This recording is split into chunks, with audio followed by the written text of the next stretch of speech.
that brought that to everyone's attention. Thank you, Mr. McBride. To the media.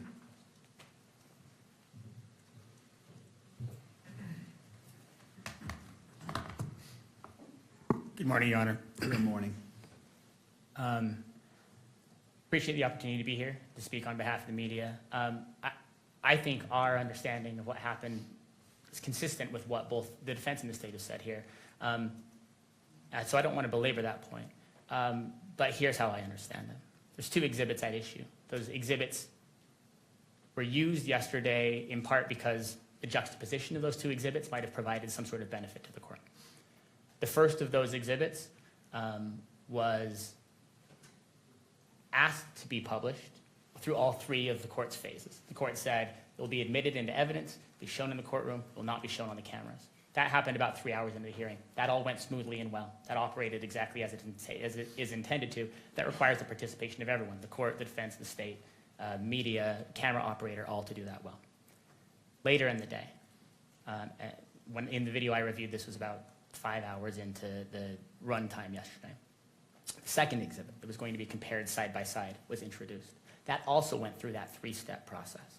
In that case, the court said that that could be admitted into evidence, shown to the court, and then also shown on the cameras. So it was put on the courtroom cameras. At that point, there was what I think is a useful practice by the camera operator to wait a beat, because sometimes mistakes do happen, right? In that case, though, that was authorized. So the camera then panned to the screen, which is set up specifically for the camera operator to be able to capture that. Examination on that exhibit began. Then, because the examination seemed to call for that juxtaposition, without much warning for anyone involved, the previous exhibit that was intended to be juxtaposed was placed on the screen. From, I think, a observer's view who didn't know where the testimony was going without warning. The camera operator, I think quite astutely, within seconds, recognized this is a different exhibit. And recalling the court's prior order, recognized I should pan off, and did within seconds. I think at the time that was happening, the court also caught that and said, let's not do that. Now, and that was the end of it. I think the 2 seconds is about right. I don't want to minimize that. I understand the point that Mr. Novak is making. We are operating in some ways on high wire. And we are trying to place as many nets as we can, and all the parties are working together to try to do that. But in the age in which we live, one of the challenges is that sometimes when something like that is placed on a live stream, someone can screenshot it, and like Mr. Novak said, if they want to put that for sale on the internet, then they can. That's why working together to ensure that even small mistakes like that don't happen is critical. And the media has the media coalition that are given the opportunity and the benefit of being able to be here to run cameras and to take photographs have complete buy-in on that point. There are, of course, people out there watching a live stream that are not part of our coalition that we can't control, and that's why it's so important that we get these pieces right. I do want, without going too far into the evidence, to note not only that several lines of this exhibit are available publicly in the information, but that the full text, every word, of that exhibit is contained in a search warrant, in this case, that was initially filed on September 17th. This is in the 4th District, but in a different court. Was held for 6 months, as search warrants often are, but then on March 17th, March 16th, March 17th, was released in full. On page 7 of that search warrant is the full text of this exhibit. I don't want to suggest that anybody gets the right to say, well, I think it's public. The court has said don't show it in the screen, but since I think it is, we'll just come back later on and tell the court it's not a big deal because it's already public. That's not how it works. If we say we think it's in the public, the court says, I understand that, but I'm going to make an order. That order should be adhered to. But I do, for purposes of prejudice, for potential remedy, for the court's concern and the court's sleepless nights, I do want the court to know that as well. And members of our coalition have pointed out to me as we've talked about this, while we take this very seriously, it is true in this case that the full text of that, not the image of the exhibit itself, but the full text is already in the public sphere, has been reported on, and is out there. I only want to reinforce, to close, the recognition that the media, our coalition, I, as an attorney for that coalition, have an obligation to make sure that mistakes don't get made. And in this case, even though I believe that the camera operator didn't act in violation of the court's decorum order, didn't do something that was forbidden by that there was an order that said, don't publish this exhibit. And because it flashed on the screen when the camera operator was filming that screen, that did happen. The media is fully bought in. I, as one of the attorneys and the other attorneys for the Media Coalition, are fully bought in on a goal to make sure that this kind of thing doesn't happen. Of course, I understand Mr. Novak and the defense's need to make a record and make an objection, and I also recognize and appreciate and understand the court's role in trying to make sure it imposes whatever sort of direction, caution, sanction, response that it believes is needed to make sure that its orders are recognized and adhered to. And I want the court to know that we will understand that and will comply with whatever it is that the court orders. Thank you. Anything further before we break? Mr. Novak? We don't need a break. Okay. Well, The court wants a break. I want to review this. I'm sure there is a stream out there. I want to look at it again in order to appreciate the full effect and exposure. I remember it, but given the nature of this and trying to weigh the constitutional rights of all parties, I want to be thorough and look at it exactly. So as we move forward, as I evaluate what's being requested by the parties, that I am at the level of knowledge and because what it is, it was on screen. I want to look at it, how long, what exactly was on screen, and in order to be at the point of saying, okay, I fully understand. I mean, I was here, I saw it, I noticed it on the screen, but again, I want to take that extra 2 minutes to review that. I am not suggesting that we rush through this at all. I just wanted the court to understand that our request for the remedy and the sanction, we are prepared to share that with the court, but we can certainly wait until the court has had an opportunity to review whatever the court thinks it needs to review. The permanence of this violation of the court order is a different issue from how long it took to correct the violation. It's a permanent consequence. In other words, that image is out there forever and ever in violation of the court's order, no matter what actions the court, the state, and the media took to remedy it, because that's the technological world we live in. So that's my response, if I may, to the arguments. But we can hold our suggestion until the court's ready for it. All right. If the parties feel it'd be helpful to confer while the court is reviewing it, you may, just so that if you choose to, I encourage it. If you don't, I respect that. A court's going to take about 5 minutes. Again, I just want to review it to be brought up to full speed and just to have it freshly in my mind. I'm going to make one more point, if I may, and that is this is not the first time that this has happened. We had earlier proceedings in this case where the cameras depicted images inside the courtroom that the court had prohibited, and the court imposed certain consequences on the media as a result of that. And so that's just something to keep in mind, in my opinion, if I may. Thank you. All right, before the court takes a 5-minute recess and to review this, does any party need the benefit of the record based off the dialogue between me and Mr. Novak? All right, not seeing any party respond. The court's in recess. We'll come back at 9:45. Court is in a brief recess.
be seated. Court is back in session, noting the presence of counsel and all parties. And where we left off is the court took a recess to review the video. And I appreciate the patience of the parties as well as everyone in attendance when it comes to constitutional matters and balancing constitutional rights and transparency. This court will take the necessary time to make sure it's given the weight it deserves, and it is deserving of every moment that has been spent. Mr. Novak, turning to you. And perhaps before you begin, let me go ahead and make a record of what I noted that is at issue. And after I put this on the record, certainly if either side wishes to be heard about the court's understanding, I welcome your comments. Exhibit 24 was displayed on the monitor visible to the media camera. Exhibit 16 was displayed on all monitors and appeared on the live stream for approximately 3.5 seconds. The camera operator redirected camera before any party called attention to the display of Exhibit 16. Approximately 16 seconds later, the court observed the image and stated, "Let me stop you, Mr. McBride. I'm not sure. Is this being broadcast?" Mr. McBride responded, "Let's take that down." The full text of Exhibit 16 had previously been made public through a search warrant that was publicly available on or before April 2026. The portion displayed on the monitors did not contain the full note and consisted of approximately 78 words. Approximately 15 of those words were included in the information filed on September 16th, 2026.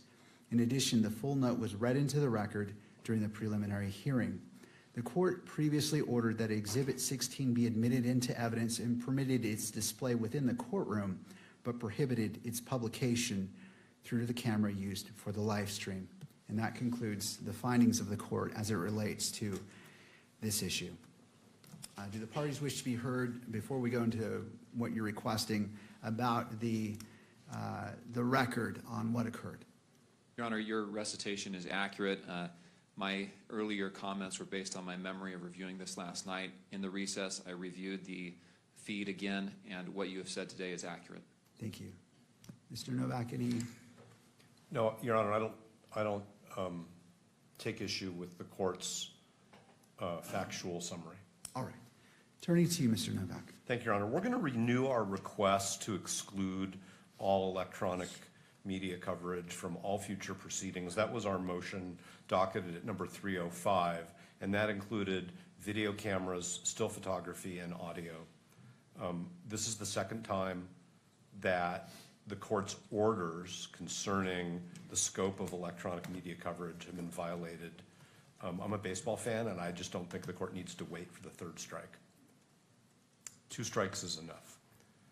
If I may, the alternative remedy, which we think is not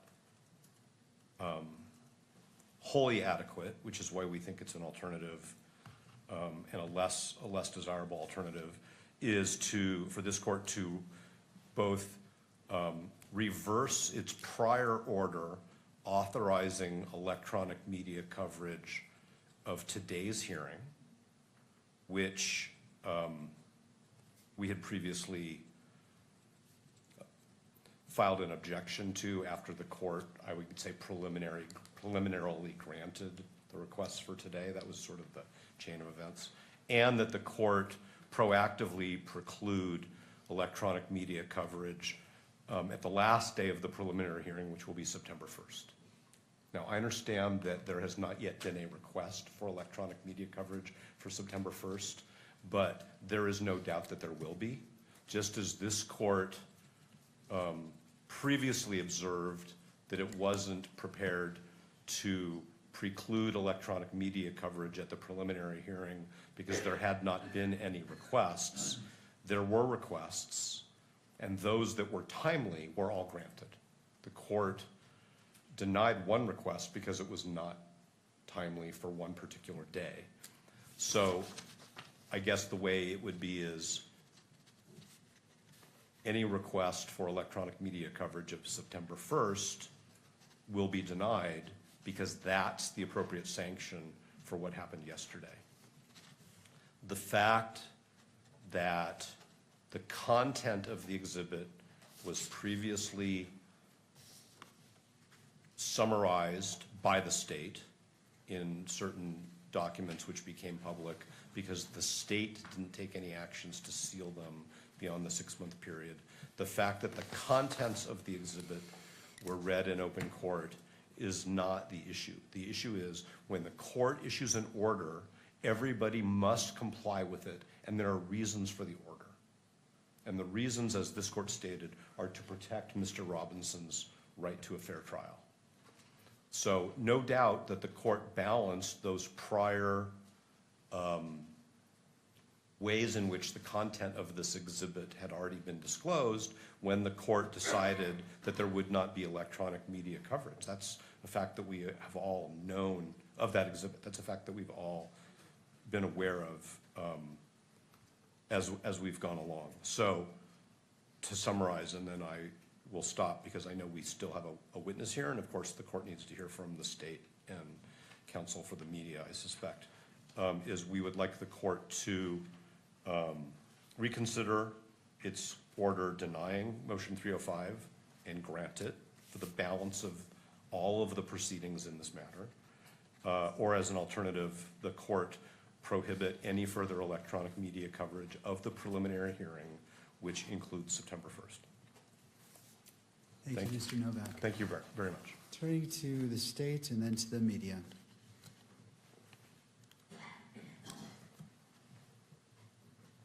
Yes, Your Honor, as to the remedy, we've heard of instances where the media has been able to delay publication of the recordings of the proceedings.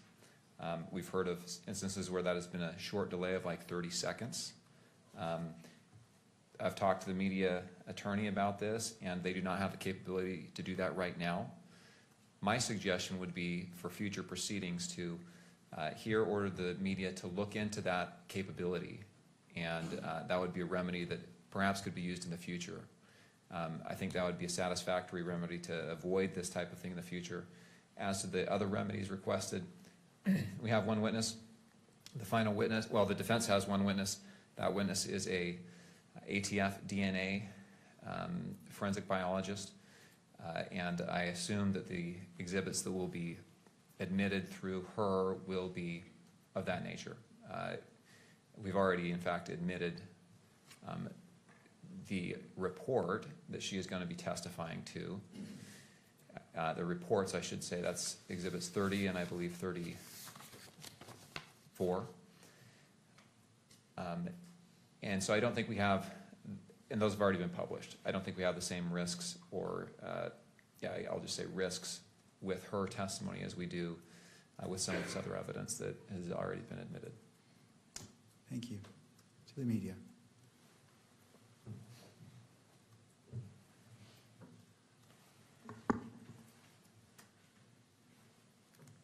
In a proceeding like this, the parties in the court and the media are working together to learn and to refine their processes. I hear Mr. Novak's remarks about challenges that we've run into in the past. I recall, it hasn't been that long ago, a time when the camera was placed in a location in the courtroom that was causing challenges. The court moved it. When there were challenges with aspects of the court's ruling, the court reiterated those, and those processes improved. We are getting better at this. Media is on board and recognizes the court's obligation and its significant efforts to balance the interests here. In light of the court's ruling, including its recognition that the media operator in this case beat almost all of us to the punch, right? And saw what was happening on the screen and moved away as quickly as they could. We believe that the procedures that the court currently has in place, even if they don't, every moment of every hearing deliver the result that we are intending to deliver. Those processes are working. I don't believe that a further adjustment, much less a sanction, much less a revisitation of something that says let's keep every photographer, every camera out of this courtroom for every proceeding. In light of the court's well-reasoned and exhaustive rulings after a long briefing on all of this, the court is currently balancing these interests correctly, and we therefore ask the court to allow the parties to recognize that the time we're dedicating this morning represents a reiteration of the importance of these principles. The media and the parties all recognize that. We'll continue to endeavor at all times to do all that we can to ensure that those are adhered to, and let the parties go forward under the current procedures without further order or sanction by the court. Thank you. Any further arguments before the court issues its ruling? No, but thank you for the opportunity. Thank you. And just updating my notes as I'm intending to issue this ruling right now. I'm just making sure that I'm capturing all the points made in the argument right now.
almost done. I appreciate the party's patience. This issue rises to the level that necessitates great care. And as my practice, I don't like to rush or make snap decisions, and I want to give this the full analysis that it's due. So thank you again for your patience.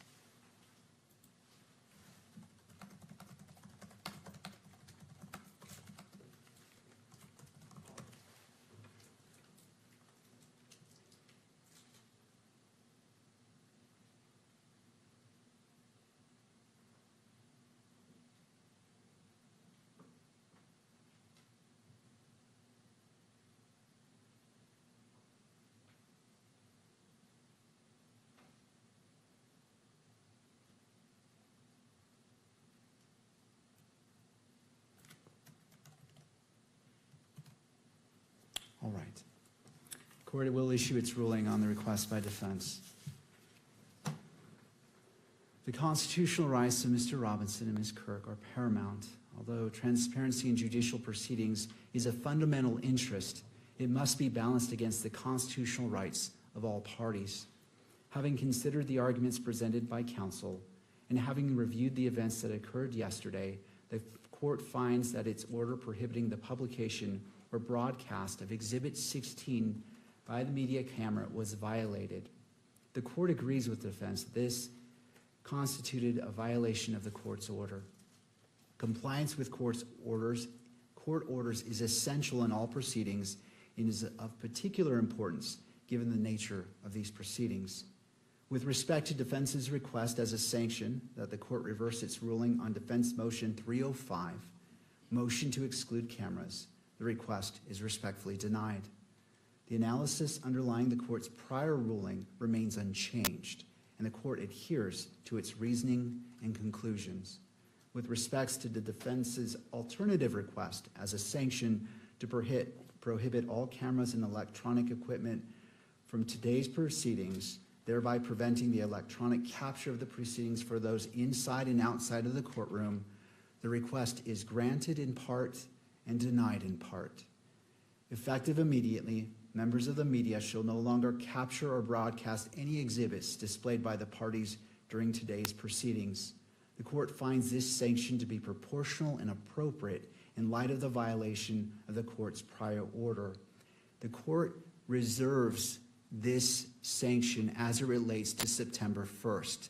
It is not before the court. There has not been a request for electronic media coverage, and the court won't issue a pre-ruling.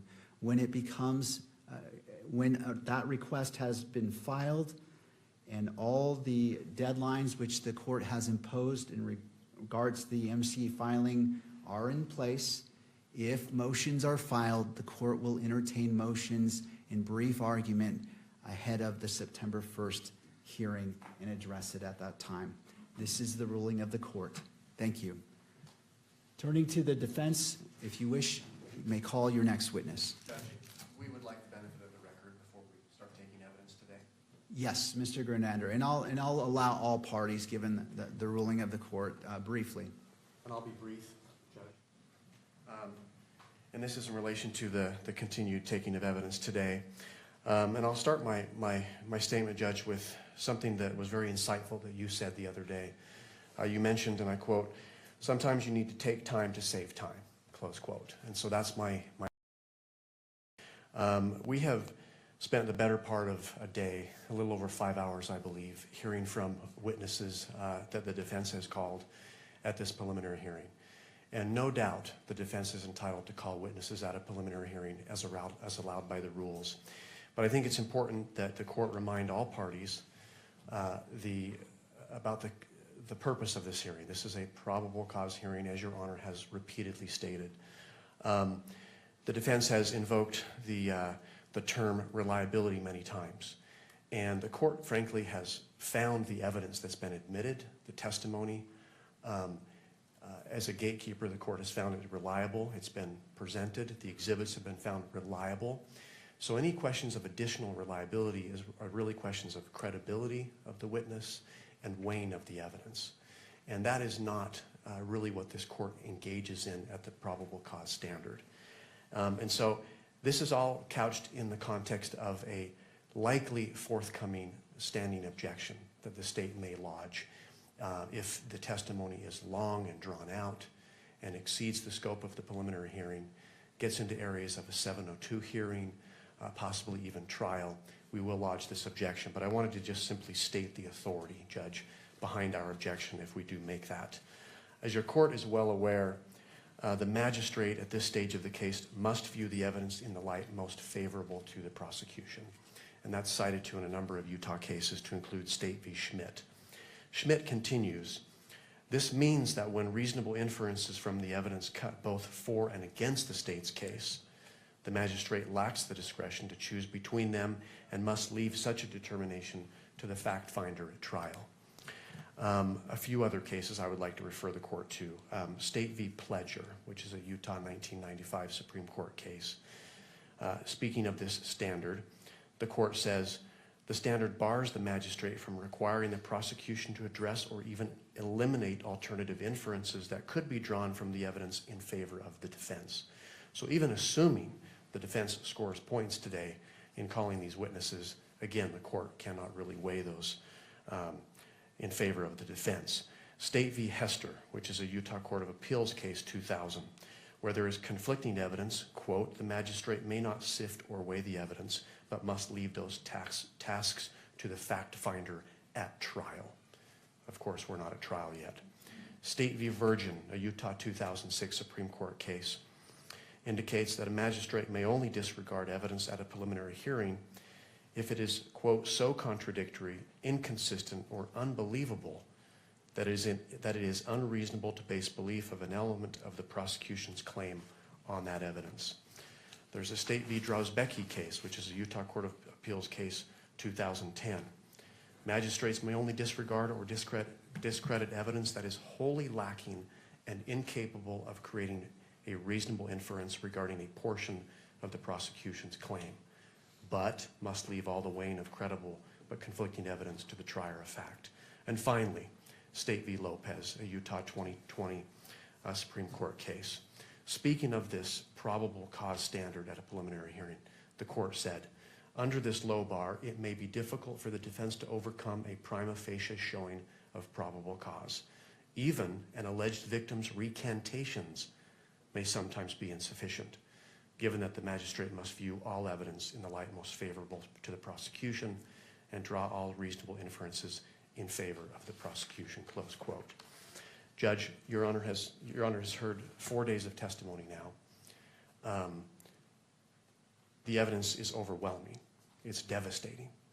And the question needs to be asked, the purpose of continuing with testimony if it's long and drawn out. Of course, the defense has the right to call witnesses, but it needs to be within the context of this preliminary hearing.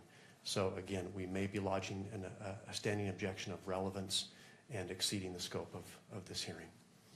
That's my record. Thank you, Mr. Grunander. Do other parties wish to be heard as it relates to Mr. Grunander's statement? To the defense?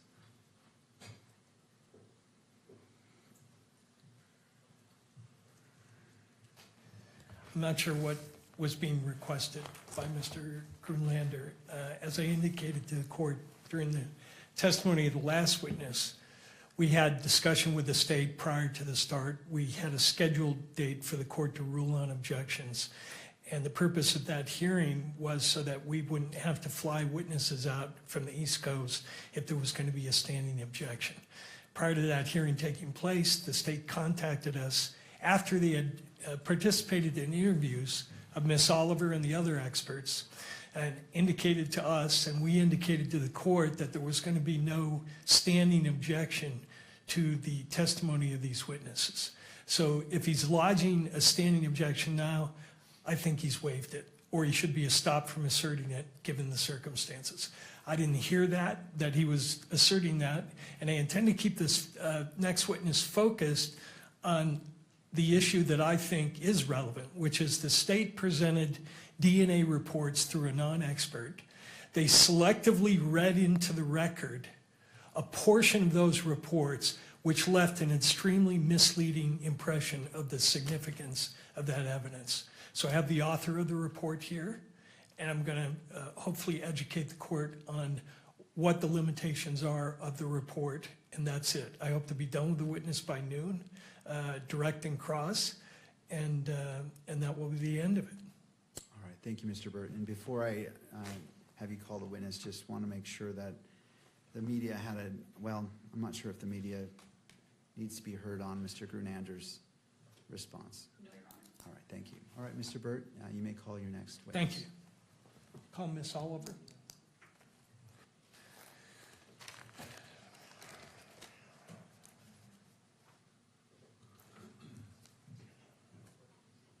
Ms. Oliver, if you'd like to come forward and be sworn in.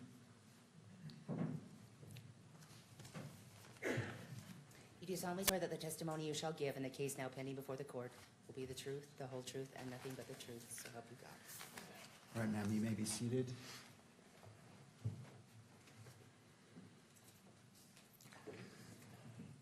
And there's a water bottle to your left if you wish.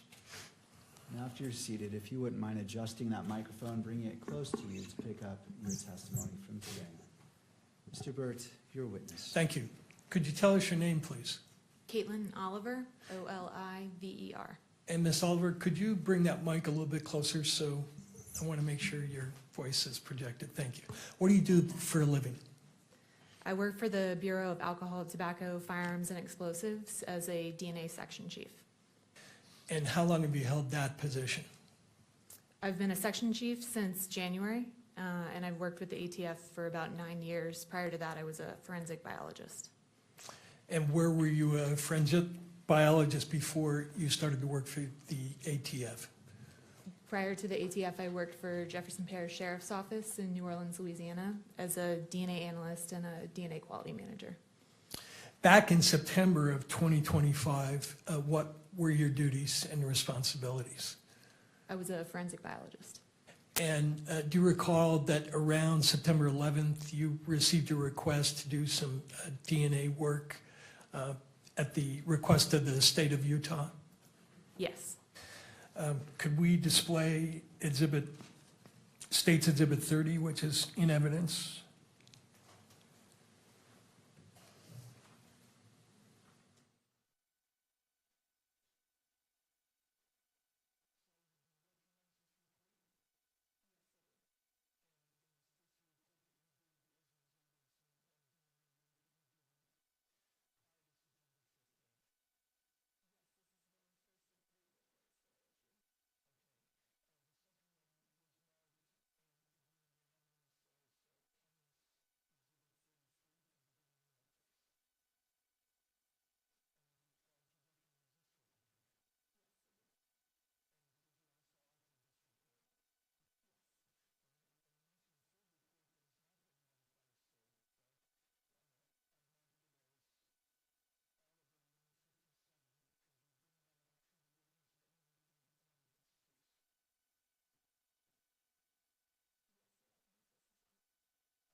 instance, the next sample down, 1.2, where the state read paragraph D, admitted paragraph F, you state in F, based on this calculation, there is evidentiary support for the inclusion of Tyler Robinson, correct? As a possible contributor. Correct. Mr. Burt, I just want to interrupt. Sure. I was made aware of a question about the media as it reflects this order. So the question was whether audio could be transmitted, and my ruling covered the video display of any exhibits. And so I just want to make sure that's the understanding of all the parties, that the audio of your portion discussing evidence is that you understand that that's going to be captured by the camera and displayed, but not any exhibits displayed. Is that your understanding? That is my understanding of the court's ruling, yes. And to the state Yes. and to the media? Yes, Your Honor, there might be concern about the actual monitors, the council table and podium. Any clarification on that? Well, that's why I give my notation at the beginning of the morning that the parties are responsible to monitor their monitors. And that's there because they're entitled to view it, but they're responsible to ensure that the monitors, as the camera is picking up the courtroom, it's directed not to focus on the monitors, but inevitable capture may occur, and that's why that instruction is given. Your Honor, Jeff Nye on behalf of the victim representative. We cannot see the court from where we're sitting, so I don't know if there's a way for us to view the monitor. I don't understand what you're saying. It's not being published on this It's not one. being published on the monitor to the court's right. Right, the order of the court based as a sanction is no exhibits will be displayed. In the courtroom entirety? As it stands right now, yes, that's correct. Well, Okay, please approach the lectern.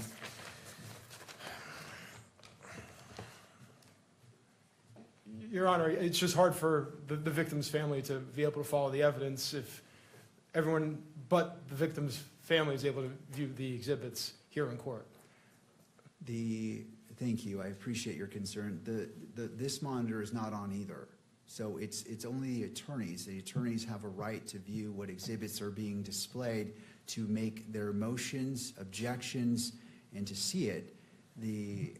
It is the court's discretion on what's displayed in the courtroom for publication, and the court issued a sanction given the events of yesterday, and that's the court's ruling. Your Honor, I just asked the court to consider the victim has the right to be present, obviously, at the hearing. And the presence without being able to see the exhibits, again, it's our position, is not meaningful. Thank you, I appreciate your concerns. Mr. Burke.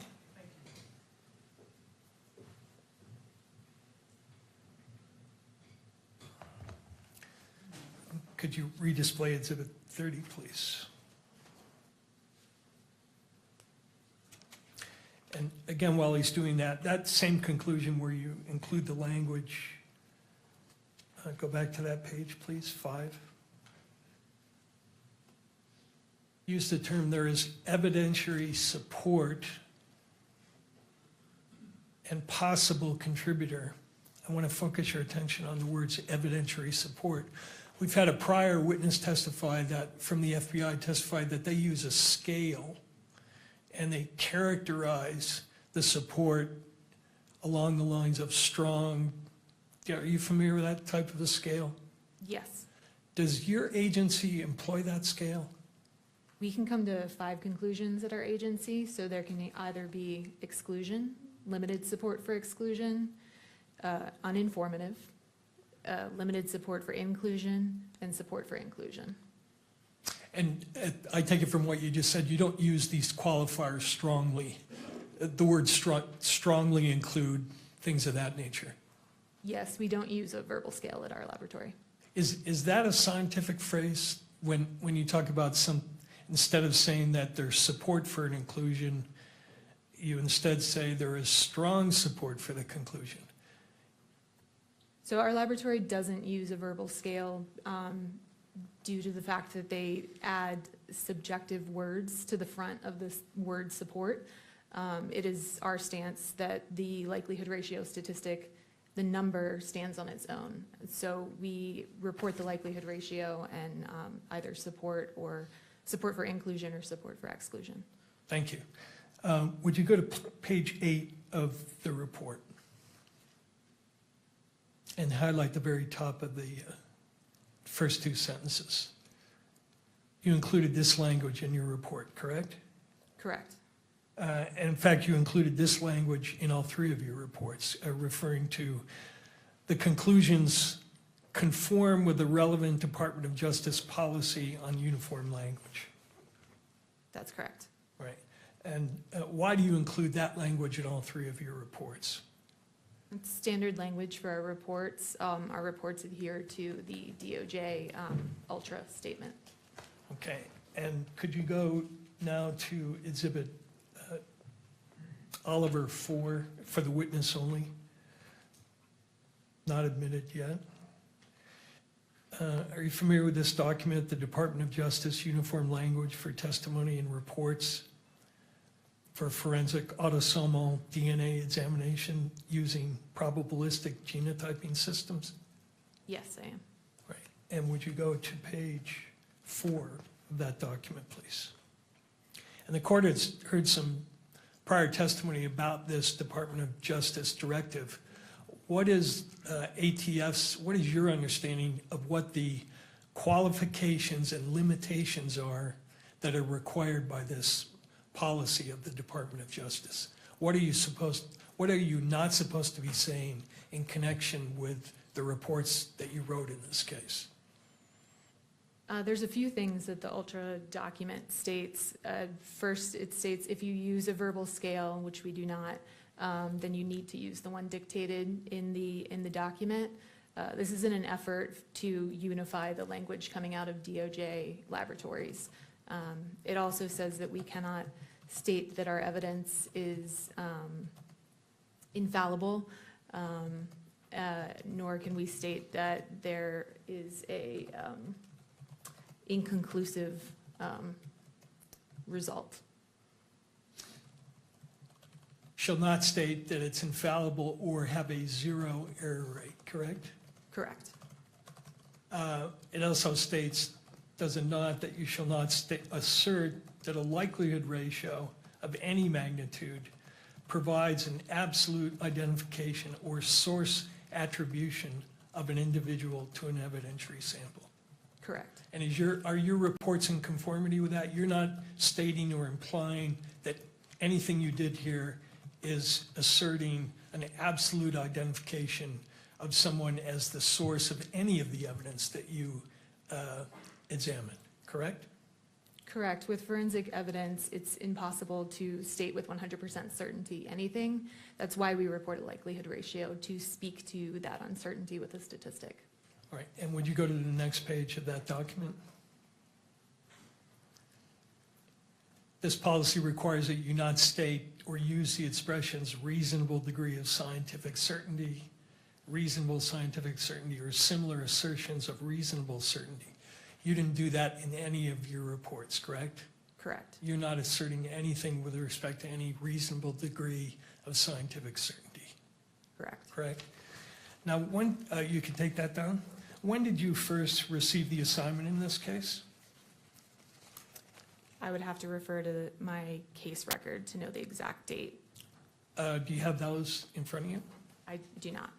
Okay, let me pull up Oliver 3 for the witness only.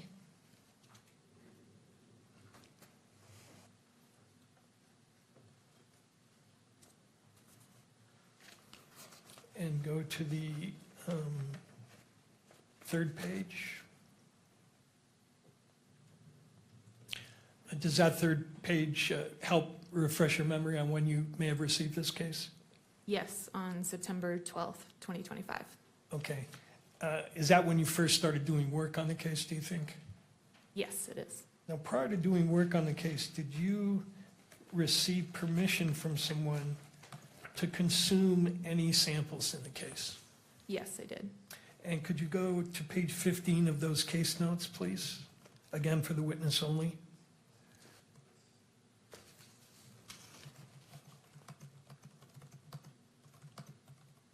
Do you recognize this email? Yes, I do. And can you tell me what the email is and what information it conveyed to you in connection with your examination? Yeah, so it's standard procedure at our laboratory that when we receive a case, we request permission to consume from the agent. We request that they reach out to an attorney if one is assigned. In this case, we will not begin any work on the case until we've received that permission to consume. So this email is us receiving permission to consume the samples and move forward with testing. Now, does your policy have, does your lab have a policy for preserving samples for independent testing by the defense? Where possible, we will not consume samples where it's possible. And that policy is a longstanding one, not only in your lab, but pretty much everywhere in forensic DNA analysis, right? That's correct. Goes back to 1996, does it not, when the National NRC recommended a policy that samples be split wherever possible at the front end of the analysis to allow for independent examination. Where possible, yes, that's correct. Right, and they did that because it was their conclusion, was it not, that a wrongfully accused person's best insurance against a possibility of being falsely incriminated is the opportunity to have the testing repeated. Such an opportunity should be provided whenever feasible. Correct. Okay, could you now go back to Exhibit 30? Page 8.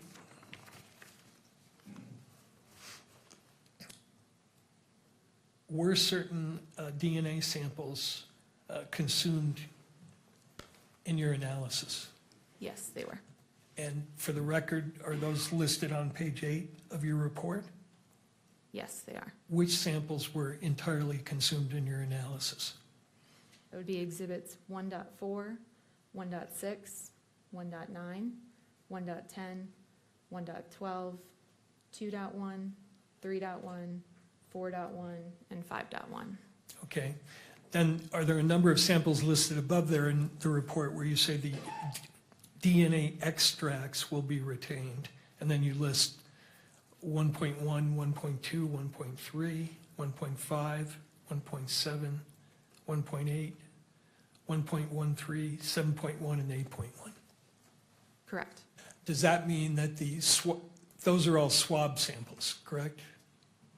They were swabs, yes. All right, does your report mean that you consume the swabs, but you have some liquid extract remaining as to those samples? Correct. Now, are all of the samples, let's talk about the samples in Plaintiff's Exhibit 30. Were all of the samples you looked at there mixed samples? Could I refer to my tables in my report? Sure. Go to page 2, please.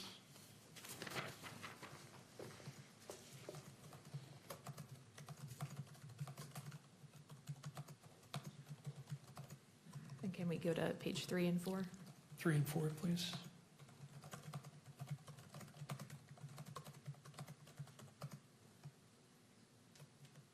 With the exception of the known samples from the known individual, that was a single source sample, but otherwise the evidence samples were all mixtures.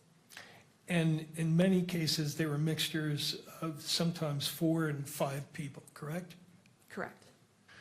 Now, when you look at mixtures, such as the ones in this case, you use terms like major and minor contributor, right?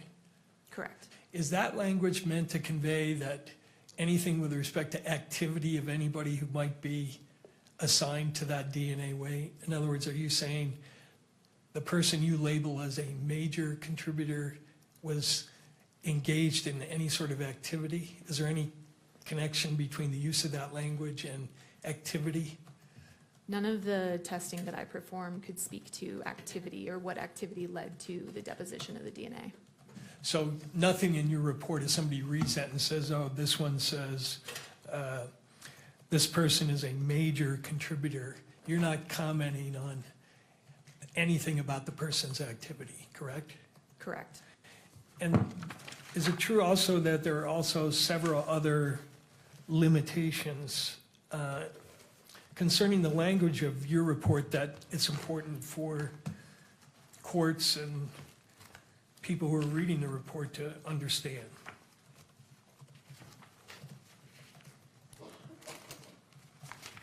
I'm sorry, what was the question? Are there other limitations, in addition to the one we just reviewed, that it's important to understand about the language you use in your report? In terms, is there something specific that you're? Yeah, there is. Could you go to Baker Exhibit 30, page 1, for the witness only?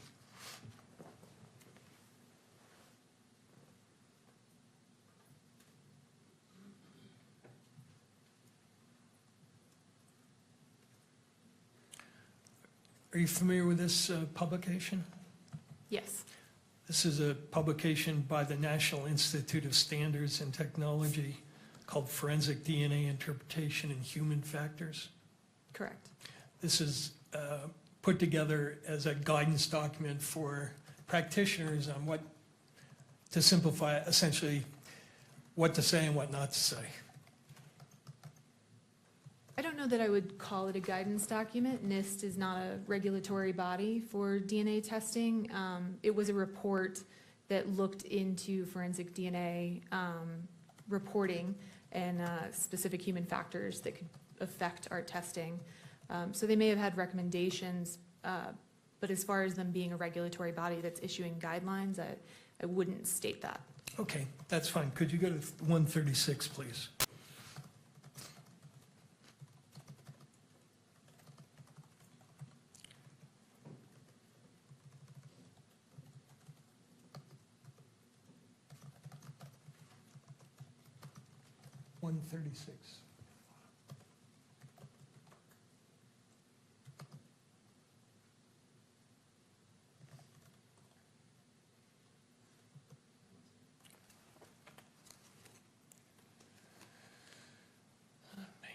This is Baker 30.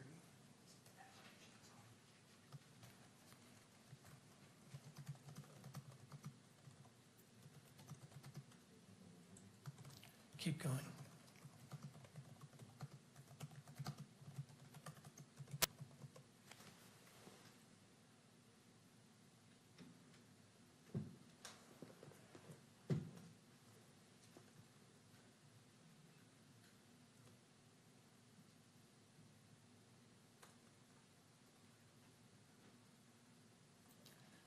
There we go, right there.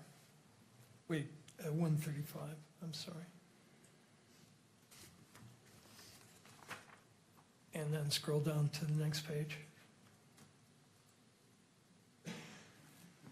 So they're making recommendations here as to how the report should be worded, correct? Correct.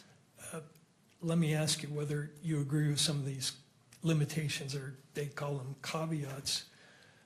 They talk about how you describe the number of contributors, and they say the true number of contributors of DNA to an item can never be known. Do you agree with that? Yes. Okay. They also say, well, let me ask one question before I ask this one, which is, do you use something called a reporting cap in all three of your reports? Yes, so for our likelihood ratio statistics, we cap the statistic at 1 trillion. The actual number could be a lot higher. It could be quintillion, octillion. We chose 1 trillion because it has meaning, I think, to people that can understand what 1 trillion is. An octillion and a quintillion gets a little high at that point, so we cap at 1 trillion. And they talk here, do they not, about how you convey the idea of a reporting cap? And they say the LR reporting cap was chosen because of the limitation of biostatistical modeling and independence assumptions of STR loci. Do you agree that that's why the cap is chosen? I believe we chose our cap for the reason I stated. Do you disagree with that statement in terms of why the cap is chosen? I'm not familiar with the paper that's referenced there, so I would have to familiarize myself before I said I Okay. agreed or disagreed. Fair enough. And then they also suggest that you alert in your report that profile descriptors cannot be applied to activity level issues. Do you agree with that? Yes, so this is what you were stating about calling a major contributor. It doesn't speak to the activity that led to the DNA deposition. Right. DNA profiles may be described as major, minor. However, these descriptors should not be interpreted in the context of a decision regarding the nature or the mechanisms, actions, or timing that led to the deposition of the DNA. You agree with that? Correct, yes. All right. And then the other sort of limitation, convey that the DNA results cannot be interpreted as the analyst providing an opinion regarding who the source of the DNA is.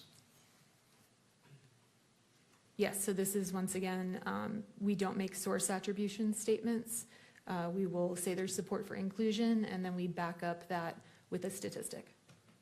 So from a scientific standpoint, you couldn't read the paragraph that sets out the likelihood ratio in your report, whatever the number, and then blast a headline in the media, Mr. Robinson's DNA is found on this item. That's a source attribution, is it not? Correct, yes. And that would not be scientifically defensible, would it? Correct. Okay. Another limitation they talk about on likelihood ratios, on the next page, please, 137. Likelihood ratios cannot speak to the likelihood of a proposition, only to the probability of the results given a pair of propositions. Do you agree with that? Yes.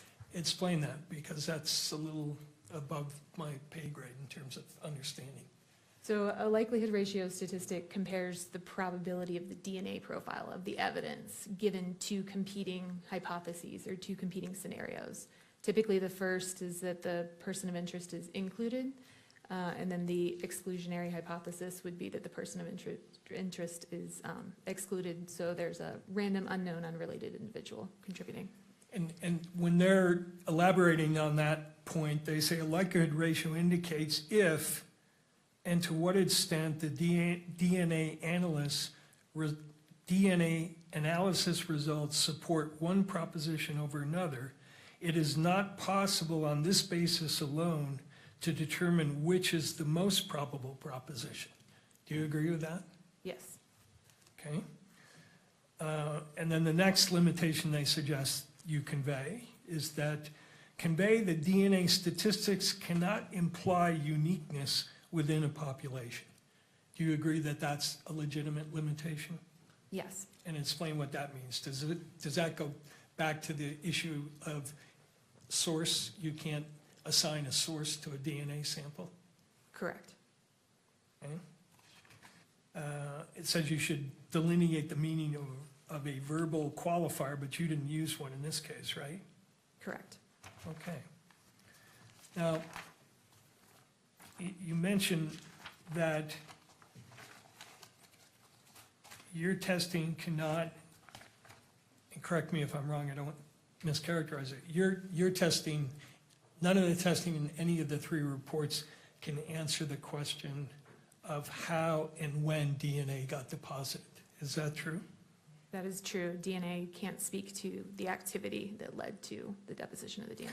And the report says, with regard to that issue, with the increased sensitivity of DNA techniques and sophisticated software, a DNA profile may be developed even when the contributor of that DNA never touched the item or area that was swapped.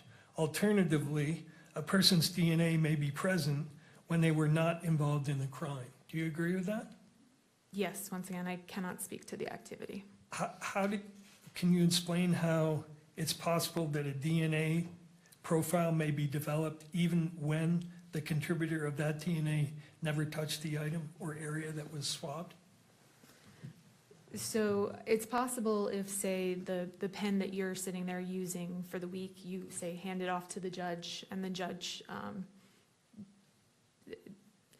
then touches it for a period of time, and then I swab it. It doesn't speak to who handled it last. I could test that. I could get both of your profiles. I wouldn't know which person was the last person to handle that item.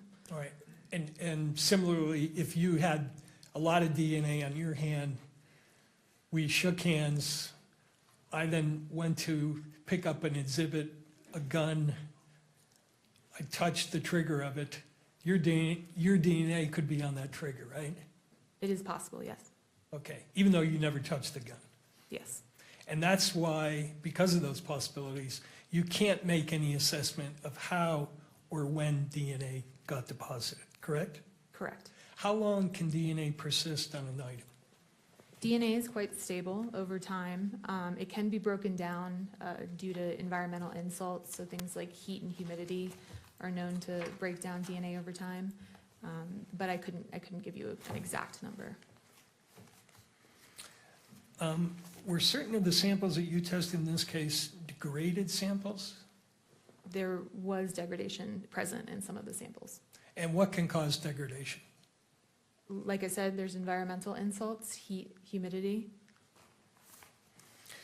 Now, the second report that you wrote had to do with a Dremel item that was taken from Mr. Robinson's home. Correct. And did you request certain what are called elimination samples in regard to items that were recovered from his home? Yes. Tell the court what an elimination sample is as opposed to a sample that relates to what's called a POI, person of interest. So an elimination sample is a sample taken from a known individual that it may be assumed that they could have come into contact with it. If I were to, say, swab your vehicle, then I would want your DNA sample as an elimination to eliminate you in order to look for any additional DNA that may be there. And you say they're assumed contributors because depending upon the location, for instance, somebody's house, you would expect if there were multiple people in that house that perhaps everybody in the house could contribute to a certain DNA result. It's possible. So you'd want samples from all those folks to see if they contributed to an item that would be associated with a place where they congregated. Correct. And I noticed from your case file that you also requested, but I don't think you received, elimination samples from agents who were involved in this case. Correct. Why do you request those samples? The type of testing we perform is quite sensitive, and so it is a standard practice that we request elimination samples from any of the investigators involved in order to potentially eliminate them in case they could have contaminated the evidence. Okay. Now, in report number 157, if you could bring that up, please. Oliver 157, which has been admitted.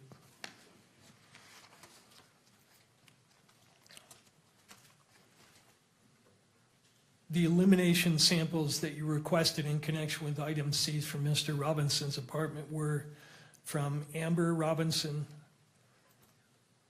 Matthew Robinson, and Lance Twiggs, correct? Correct. And that's because you had information that those people were associated with the house. Correct. And when you tested or compared, first of all, you determined their DNA types, right? Correct. Then you compared their types to what you found on the evidence. Correct. And for a certain number of those samples, you found the presence of DNA of your elimination samples, not because they were suspects, but because they were associated with the premises, right? There was support for inclusion of some of these individuals, yes. Okay, and if you could scroll down to page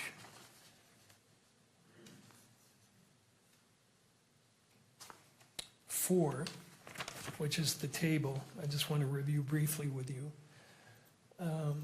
For instance, item number 1.4, which was a swab from the rifle. You used the elimination sample of Mr. Robinson's father, and you found his DNA on that particular swab, correct? I would say there was support for inclusion of Matthew Robinson on the sample obtained from the swabs of the bolts of the rifle.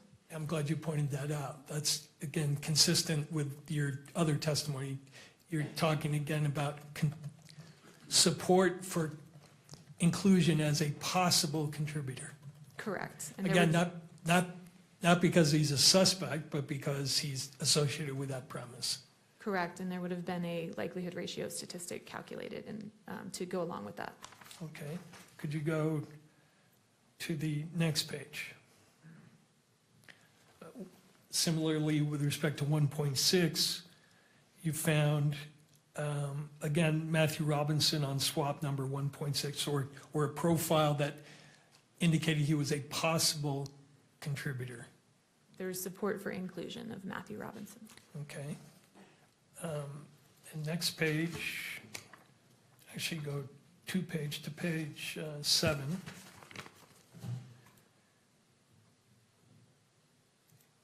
You found support for inclusion of Lance Twiggs on swabs of buttons of a Dremel tool, correct? Correct.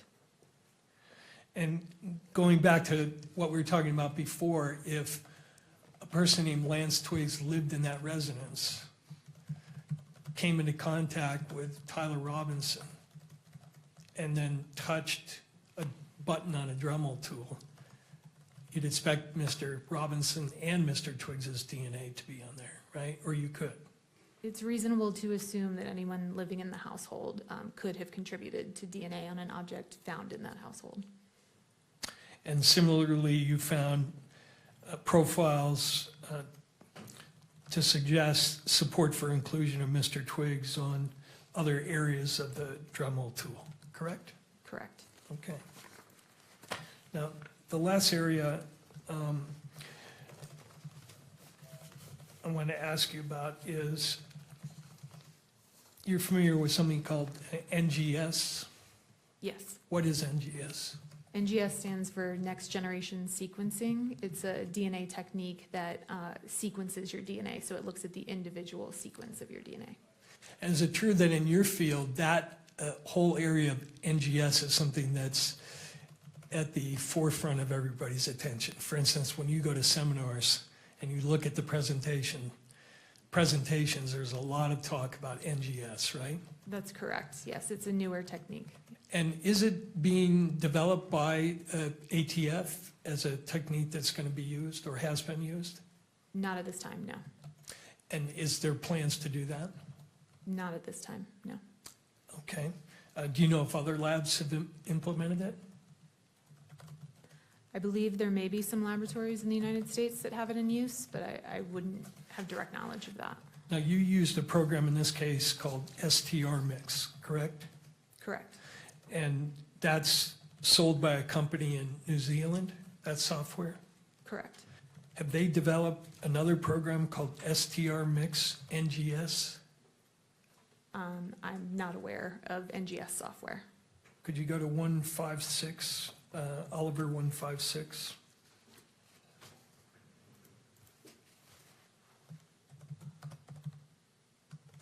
Let me know when you're there.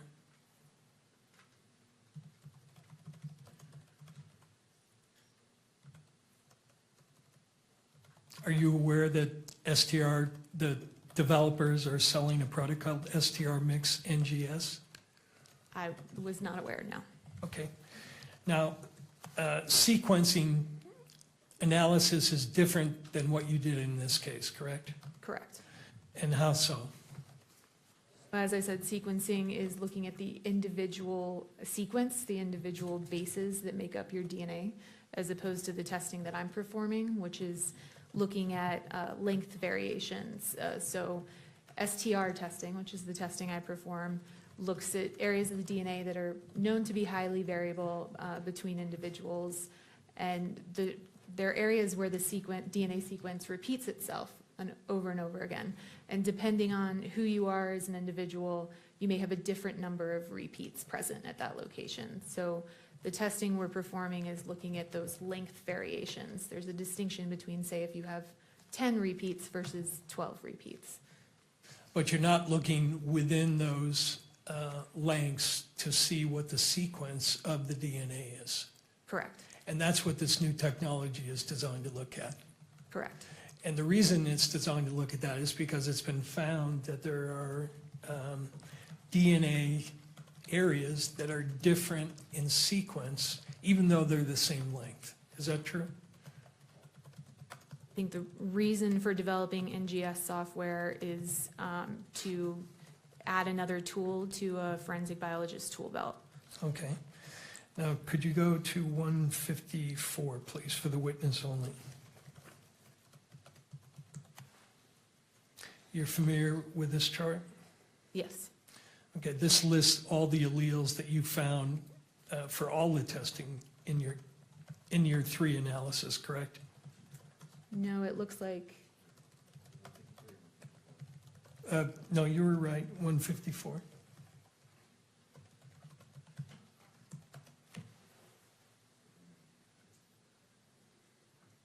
Yeah, this is one, what's the exhibit on this? Okay. You're familiar with this chart, right? I've reviewed the first page of this chart. I Sure. have not reviewed the entire Go to the thing. first page. This lists the alleles that you found, correct? For the known samples, yes. Okay, now go to the second page. And is it true that for the alleles of interest in this case, one of the alleles of interest is at the D3 location, allele 17? One of the locations that we look at on the DNA strand is called D3. That's a location, yes. Right, and in this case, the 17 allele is important because Mr. Robinson had a 17 allele, correct? Correct, And some of the evidence had a 17 allele correct, at that location. correct. So as I understand the way you do this, you look and compare whether those are the same number, basically. I wouldn't state that's how we do our comparison, so it's not just number matching. We're using STRmix, the STARmix software, in order to perform an analysis of the software that looks at the possibilities for a DNA profile and make comparison to the knowns that way.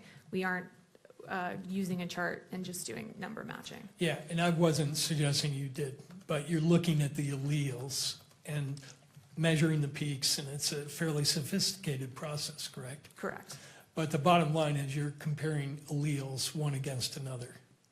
correct, So if a person is a 1717 and the evidence sample is a 1717, you're looking at that comparison.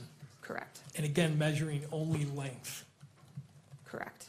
But it's true, is it not, that researchers have found that that particular allele, the D317 allele, that there are actually 3 different 17s, 17A, 17B, 17C.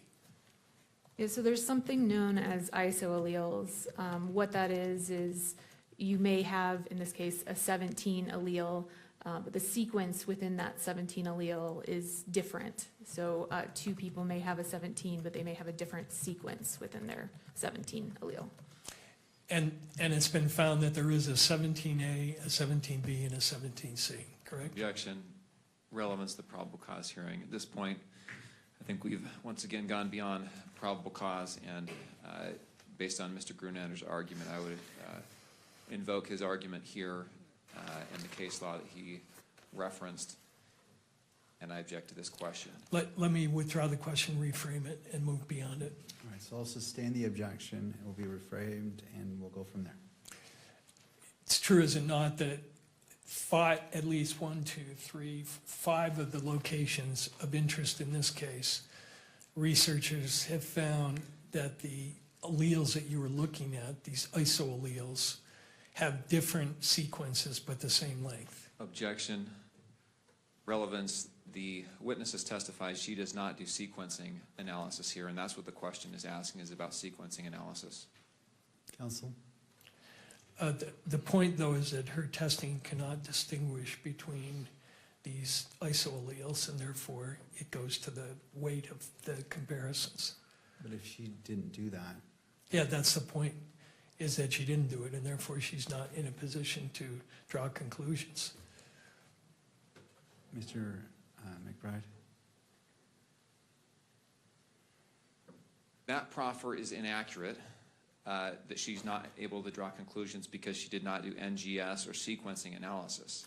She has testified that her lab and the analysis she did here is not sequencing analysis, it's something different. Whether or not she could do sequencing analysis is irrelevant to the analysis that she did do. If Mr. Burt wants to call an expert to say sequencing analysis is better or something like that, that's fine. But this expert does not do sequencing analysis.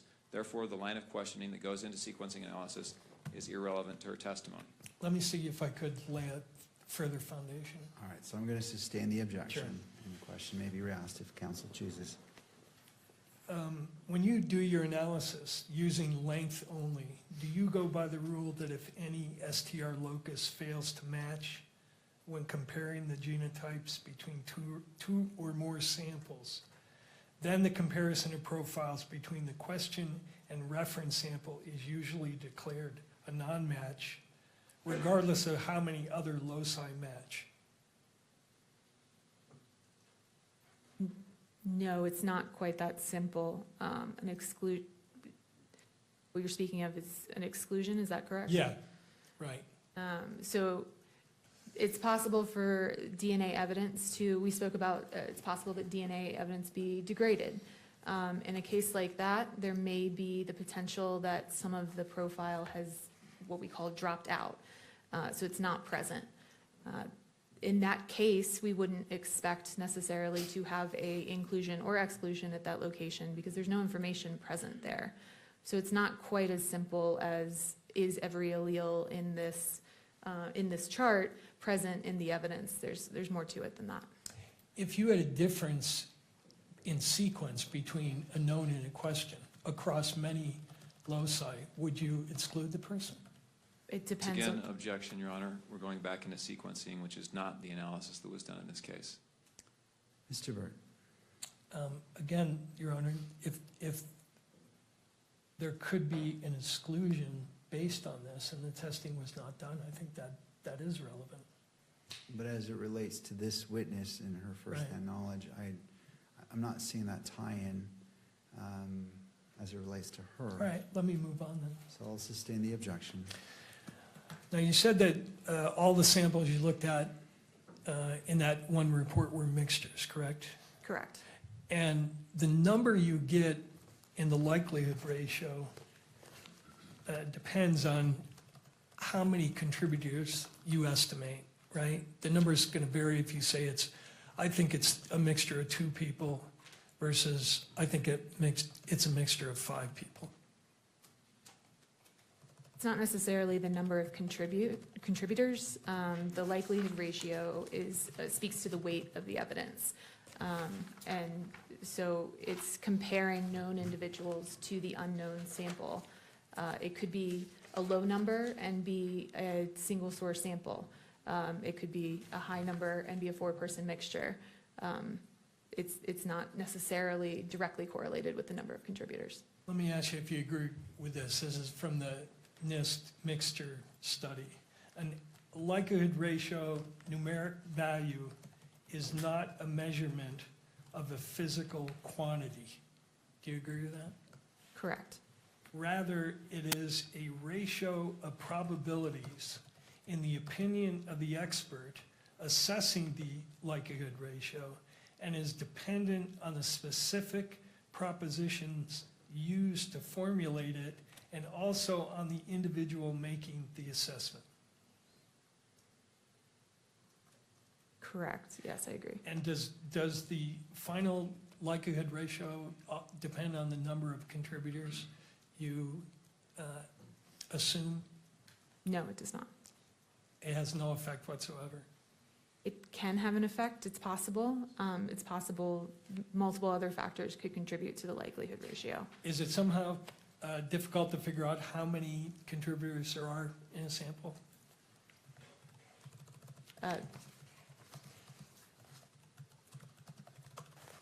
I guess I would say that I use my, my training, education, and experience in order to determine the number of contributors present in a profile. Well, I noticed throughout your report, you use the phrase, for instance, with regard to the 1.2 sample, the profile consistent with at least five contributors, at least one of which is male. And for 1.1, you say, the profile is consistent with at least 4 contributors. I assume by the word at least, you're signaling that it could be more. Correct. And as the number of people to a mixture increases, the difficulty in sorting out that mixture increases as well, correct? Correct. I noticed in your standard operating procedure, there's some guidance on interpreting 3-person mixtures. Familiar with that, right? Yes. And it says, and correct me if I'm wrong, approximately 70% of 4-person mixtures present as 2 or 3-person mixtures, based solely on number of alleles present. It's possible for them to present, yes.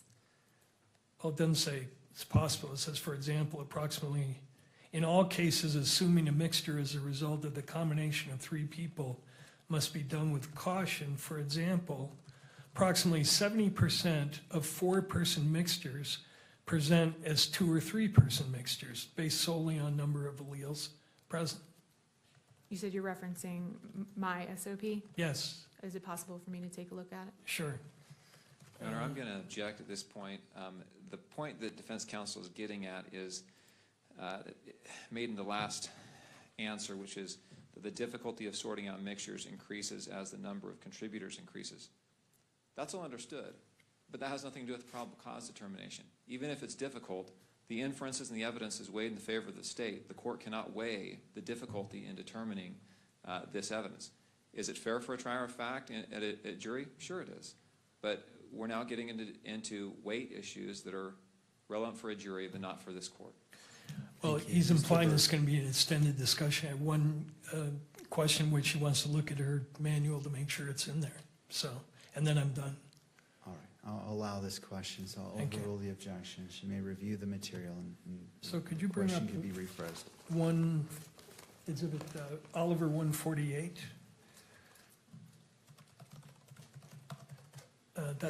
This is your SOP document, correct? Correct. And then go to page 83.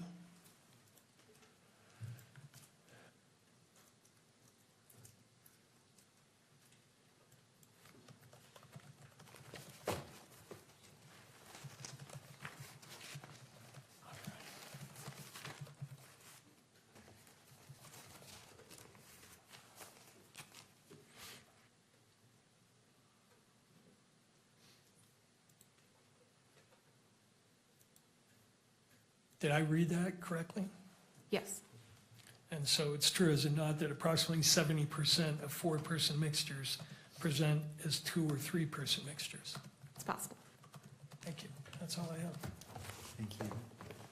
We've been going for a bit, and depending on how much cross, I'm trying to decide if a break is warranted or if, Mr. McBride, you wish your cross is limited. Again, not trying to say which way you should go, I'm just trying to weigh whether we should take a break.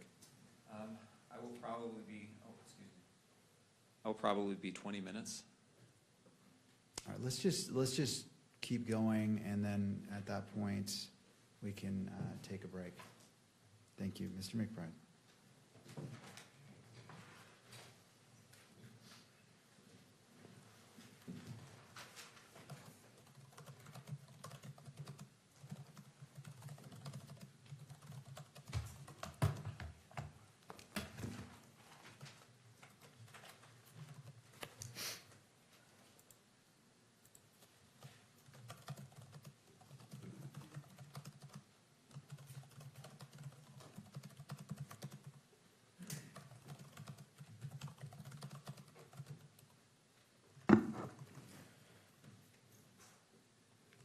Good morning. Morning. Is your lab accredited? Yes, it is. What does that mean? So our laboratory goes through a voluntary accreditation process where a external third party comes in and audits our laboratory to a set of standards. Specifically, the ATF laboratory is accredited, and specifically the DNA section of the ATF laboratory is accredited to 2 sets of standards. One is an international set of standards called ISO 17025 for testing laboratories, and additionally, a DNA-specific set of standards put forth by the FBI. Does the accreditation require that the methodologies you use be validated? Yes, The methodologies used in this case have been accepted by courts across the country, correct? correct. Does the accreditation require that forensic biologists like yourself satisfy certain qualification standards? Yes, we're required to perform competency testing prior to participating in casework, and additionally, we participate in twice-a-year proficiency testing. And do you satisfy the competency and qualification standards required by accreditation? Yes, And at the time you did the testing in this case, did you satisfy those standards? yes. Moving to your opinions, where on the firearm did you find evidentiary support for the inclusion of Tyler Robinson? There were several locations. I'd have to refer to my report. Okay, would you look at your report, and this is, it looks like report number, or exhibit number 30. If we can pull that up, just for the witness.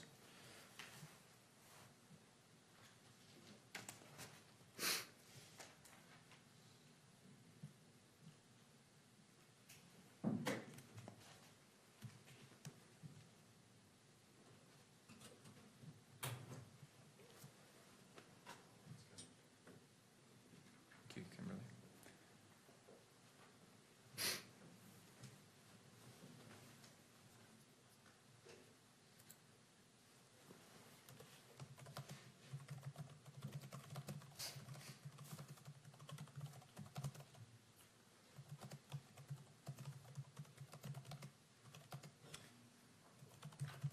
We had it for a minute here, a minute ago.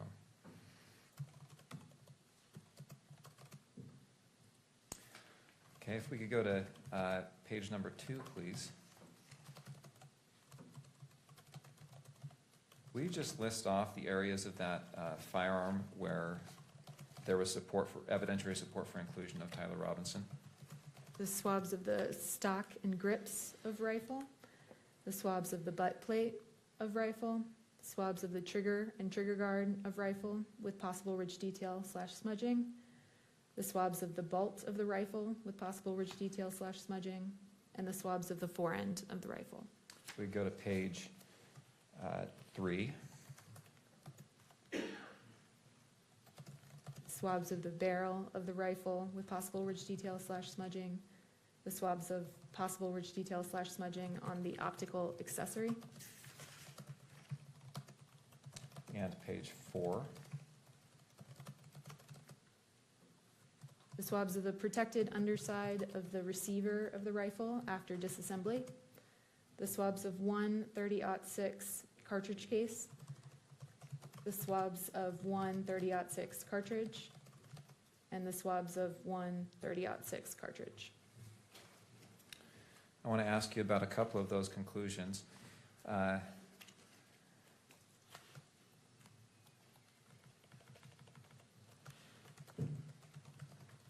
Let's look at page 5, please.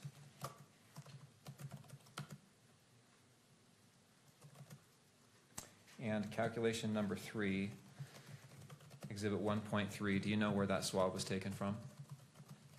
I'd have to refer back to page 2. Can we refer back to page 2, please, Kimberly? Thank you.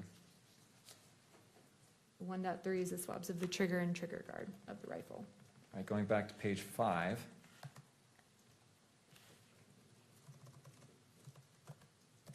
And we've had some talk, some testimony from you and some questions for you about the likelihood ratios. What was your conclusion as to the likelihood ratio that you analyzed in this question, in calculation number 3? For this exhibit, the DNA profile was at least 1 trillion times more likely if it originated from Tyler Robinson as the major component and 3 unknown unrelated individuals than if it originated from 4 unrelated individuals. You say at least 1 trillion times more likely. So it could be a much higher number than 1 trillion. Is that accurate? It's possible. But the protocols in your laboratory say you cap that at the number 1 trillion. Is that right? Correct. We would not report a number higher than 1 trillion. And it looks like you also did a probability statistic as well in paragraph E. Is that right? Correct. It's another way of stating the likelihood ratio statistic. And will you state your findings you made here in paragraph E, and that's on page 6?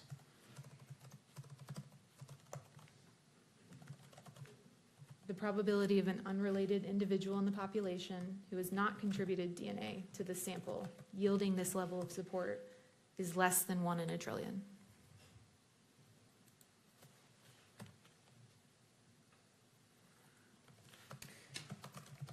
And same question there. The trillion number, it could be far less than that, but you stop your calculations or the statistics at 1 trillion. Is that right? Correct. Let us move to page 7 with regard to statistical analysis calculation number 7. Now, do you remember what 1.3 or 1.13 and 2.1 are? I'd have to refer back to page 3, I believe. You could jump to page 3. Thank you, Kimberly. Page 4, I'm sorry. Page 4. The 1.13 is the swabs of the protected underside of the receiver of the rifle after disassembly. And 2.1 is the swabs of 1 30-06 cartridge case. Now, did you do the swabs themselves? I did not.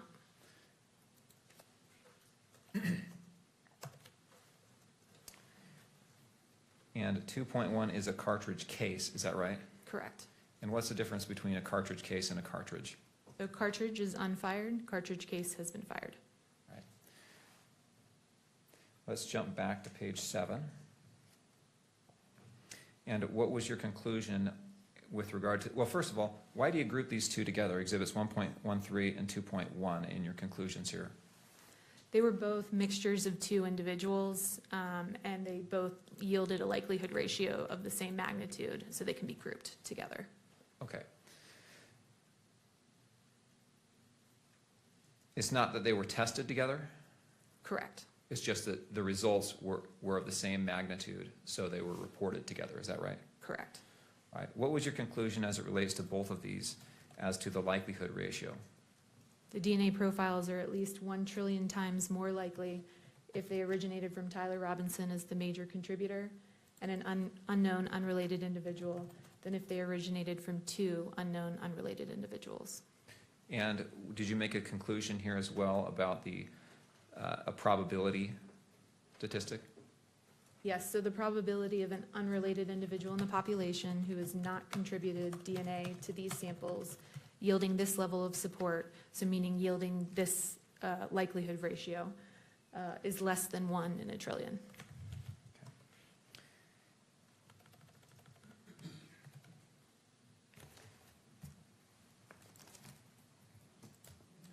Nothing else. Mr. Burt.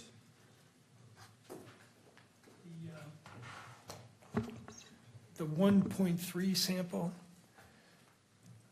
is described as swabs of trigger and trigger guard, right? Correct. You didn't do the swabs, but am I correct that you have no way of knowing which part was from the trigger and which part was from the trigger guard? Correct, so they were swabbed together, so I wouldn't be able to say where the DNA came from. And that's one of the samples that was degraded, correct? There were signs of degradation present in that sample, yes. And you said with regard to that sample, that that was a sample consistent with at least 4 contributors, right? Correct. And did what you term the major profile have the largest amount of degradation in that sample? There was, yes, And you can't tell us anything about when the DNA was deposited on the trigger guard or the trigger, correct? correct. You can't tell us anything about whether, when you say it's at least 4, it could be 5, 6, or 7 people with DNA on that trigger or trigger guard, correct? Correct, which is why we have the major contributor that is suitable for comparison, and the minor contributor is not suitable for comparison due to that complexity. And again, major, minor just has to do with the levels of DNA you were seeing. It has nothing to do with someone being engaged in activity that is major in relation to the minor contributor. Yes, so the major contributor is the majority of the DNA contributed to that sample. Okay. And some of these samples, you have major contributors of more than one person, right? Correct. So for sample 1.1, swabs of stock, you have 2 major profiles, and there are at least 4 contributors on that sample, right? Can I refer to my report? Sure. It's Exhibit 30. Plaintiff's 30.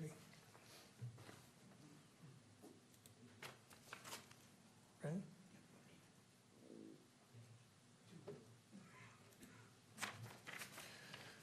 You said Exhibit 1.1? Yes. Yes, it was a mixture of 4 individuals. There were 2 major contributors. Okay.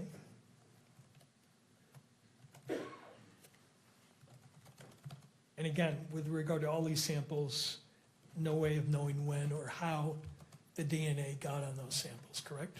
Correct. You referenced another statistic in your report, which is the statistic related to paragraph E, I guess. Correct. Is it what's called the random match probability statistic?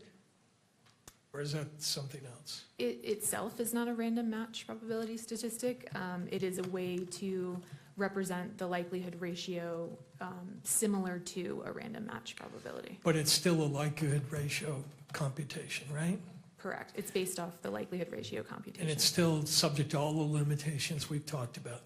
Correct. Can't attribute it to any person, can't state it's infallible, can't state there's a 0 error rate, and you can't state that it is a source connected with any one person, correct?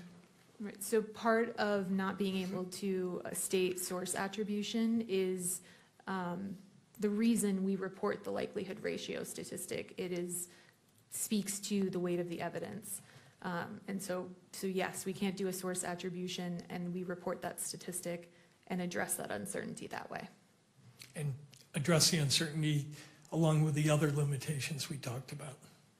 Correct. Thank you, that's all I have. Thank you. Anything further for this witness?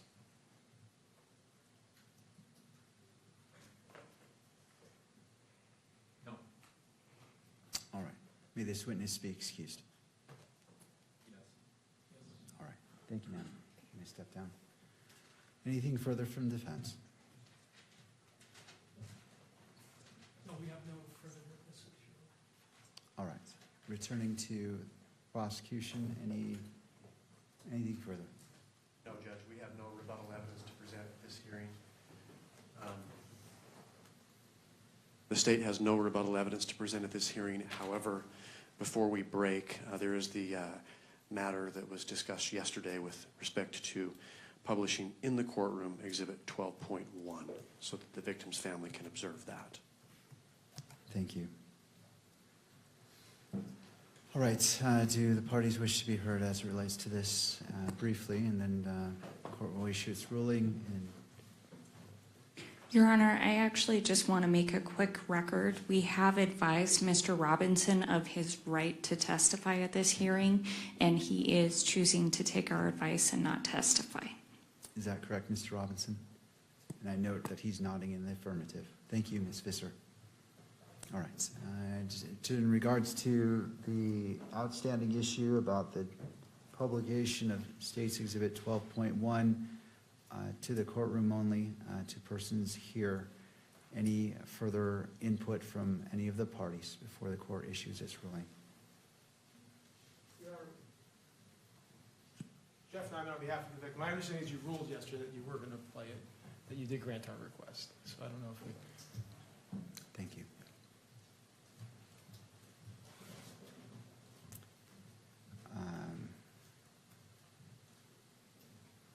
Judge, I might simply add, given the court's ruling this morning with respect to displaying exhibits, we may want to make a record with the live streaming folks here that it's not going to be published.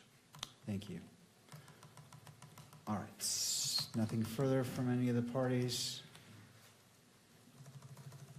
Okay. Just updating some notes.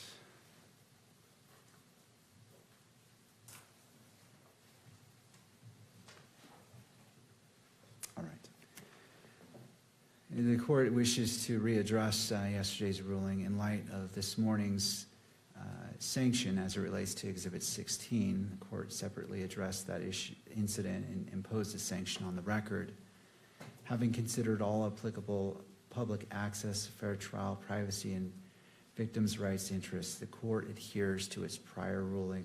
The court finds that temporarily limiting live stream to audio only while Exhibit 12.1 is displayed is necessary to prevent the inadvertent publication of the exhibit from being transmitted to outside the courtroom, and no broader and is taking the least restrictive means to accomplish what is being requested. Accordingly, Exhibit 12.1 may be viewed by all persons physically present in the courtroom, including victim representative Ms. Kirk in her capacity as the victim representative. The same in-court viewing rules applies to all parties and courtroom attendees. And that is the ruling of the court. Let's go ahead and proceed to that, to the state. So could the camera operator let me know when we're switched to an audio only? We are? Okay. All right. And as it's switched to audio only, to the state, now my understanding there's no audio on this surveillance on 12.1. Is that correct? All right. All right. So let's go ahead and play that. And I'm going to rule that this also applies to the still photographer. It cannot be captured the screen in any way. I noted video recording, but I intend as well as no still capture of any of the monitors during the publication of 12.1. All right.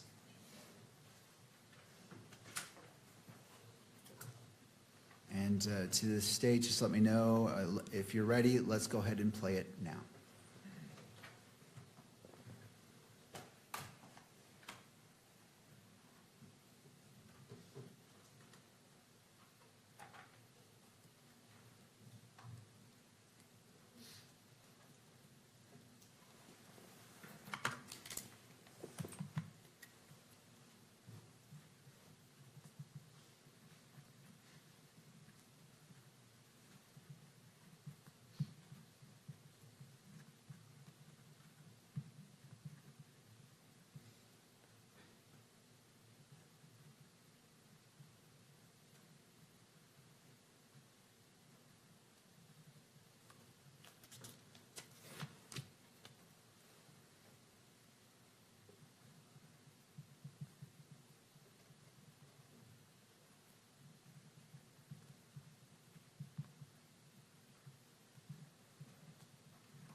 resume. Just let me know when that is live.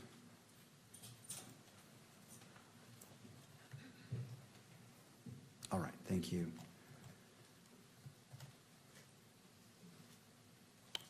Does either party need the benefit of the record? The state does not, Judge. No, Your Honor. All right. So this preliminary hearing is continued to September 1st at 10 a.m. for an in-person hearing. The court will allocate up to 4 hours total for argument. That's encompassing both parties. Does the defense request that Mr. Robinson be physically present for that hearing? Yes, Your Honor. All right, we'll make the recording. Thank you.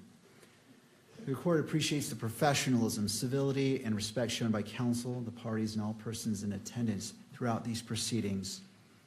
As there are no further matters before the court, this proceeding is adjourned until September 1st at 10 a.m.